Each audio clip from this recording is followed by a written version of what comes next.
Quando se fala em energia solar, a primeira coisa que vem à cabeça são os painéis, não é? Aqueles retângulos azuis no telhado. Mas e se a decisão mais importante, aquela que realmente define a eficiência e o retorno do investimento, estivesse escondida noutro lugar? Vamos mergulhar nessa escolha oculta. Pois é, se a ideia de colocar painéis solares em casa está nos planos, existe uma peça fundamental que muitas vezes passa despercebida, mas essa peça é o verdadeiro cérebro de toda a operação. É ela que transforma a luz do sol na eletricidade que usamos no dia a dia. E esse herói anónimo é o inversor. Pense nele como o cérebro do sistema solar.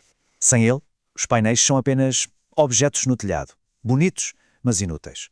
O inversor faz a tradução mais importante de todas. A função dele, na verdade, é bem direta. Os painéis solares produzem um tipo de eletricidade chamada corrente contínua, ou CC.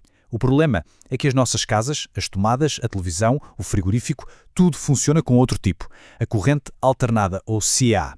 O inversor, então, é essa ponte, o tradutor que faz essa conversão essencial. E é exatamente aqui que a coisa fica interessante, porque não existe apenas um tipo de inversor. Na verdade, temos duas tecnologias principais a competir no mercado. De um lado, o tradicional e já bem estabelecido inversor string, do outro, o mais moderno e modular, o microinversor. A grande diferença entre eles está na arquitetura. O inversor de string é basicamente uma caixa central que converte a energia de todos os painéis de uma vez. Os painéis são ligados em série, um atrás do outro, sabe como?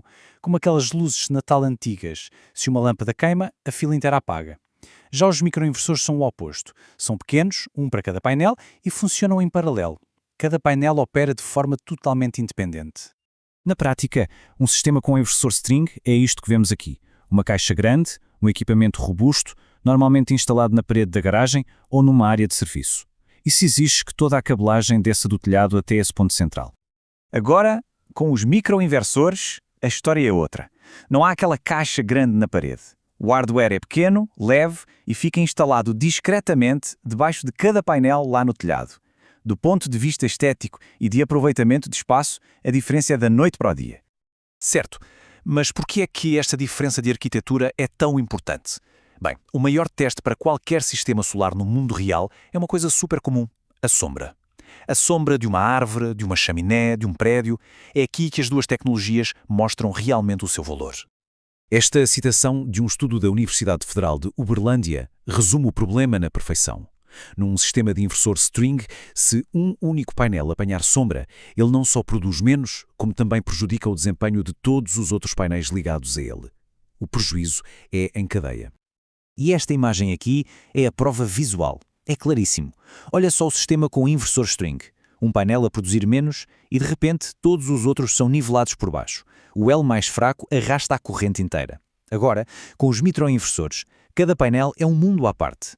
A sombra afeta apenas um e os outros continuam ali, a todo o vapor, a produzir a 100%. Esta ela é a grande virada de jogo. E isto, claro, não é só teoria. O mesmo estudo fez uma simulação de um caso real que eles chamaram de UFV1.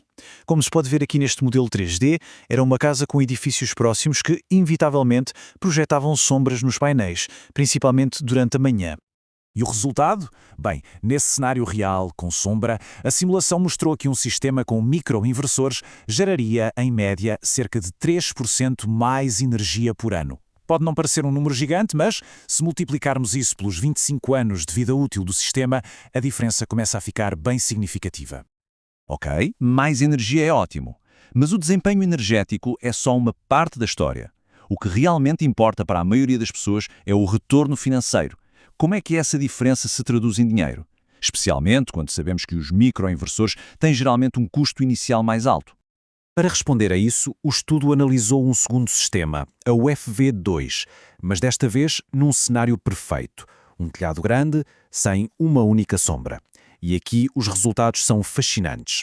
Na UFV1, com sombra, os microinversores ganharam na produção de energia, mas na UFV2, sem sombra, o inversor string foi, na verdade, um pouco mais eficiente, produzindo 2,55% mais energia. Surpreendente, não? E em termos de dinheiro, no cenário com sombra, mesmo produzindo mais energia, o custo inicial mais alto dos microinversores significou que, ao fim de 25 anos, o retorno financeiro acumulado foi apenas 9% maior. Foi uma vitória, sim, mas por uma margem bem apertada. Mas agora olhem para isto. No telhado ideal, sem sombras, a história muda completamente. O inversor string, por ser mais barato e ligeiramente mais eficiente nesse cenário, foi o vencedor financeiro indiscutível. Ao longo de 25 anos, gerou um retorno 27% maior. Isto prova que a resposta certa depende inteiramente do telhado. Então, com toda esta informação em mãos, como é que se escolhe? A questão é encontrar o campeão certo para cada situação, para cada telhado. Basicamente, este resumo diz tudo. Os microinversores brilham em telhados complexos, com alguma sombra, com painéis virados para vários lados, ou para quem quer monitorizar cada painel individualmente, ou talvez expandir o sistema mais tarde. Já o inversor string é o campeão da simplicidade e do custo-benefício em cenários perfeitos. Um telhado grande, virado para um único lado, sem obstáculos, onde o objetivo é o menor custo inicial possível. E há um último ponto que é muito importante, a segurança. Os sistemas com o inversor string podem ter tensões de corrente contínua muito altas a vir do telhado, por vezes a chegar aos 800 volts. Os microinversores, por outro lado, convertem a energia a uma tensão baixíssima, cerca de 40 volts por painel.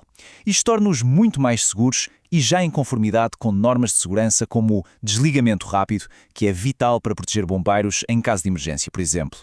E assim, no final, a questão não é qual tecnologia é melhor. A verdadeira questão é qual tecnologia é a melhor para aquela instalação.